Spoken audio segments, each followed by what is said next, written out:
أعوذ بالله من الشيطان الرجيم. I seek refuge with Allah from Satan the outcast.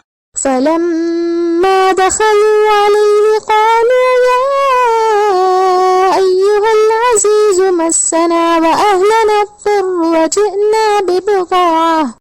وجئنا ببضاعة مزجاة فأوف لنا الكيل وتصدق علينا إن الله يجزي المتصدقين. Then, when they entered into his presence, they said, Mighty Governor, adversity has befallen us, and our family. We have brought scant merchandise. But give us full measure, and be charitable towards us, Allah rewards the charitable.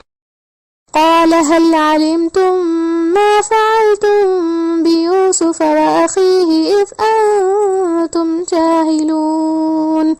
He said, Do you realize what you did with Joseph and his brother, in your ignorance?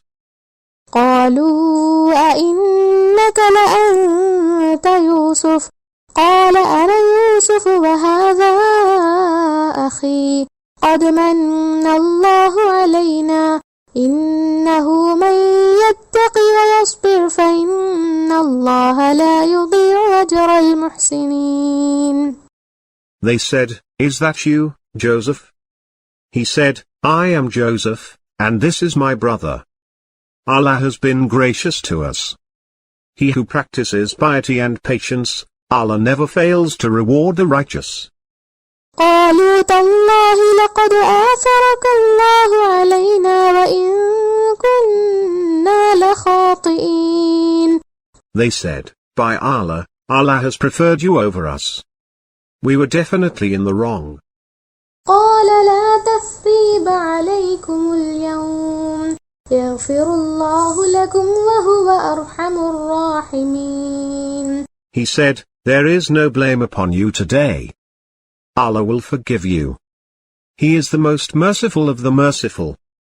اذهبوا بقميصي هذا فألقوه على وجه أبي فأت بصيرا وأتوني بأهلكم أجمعين.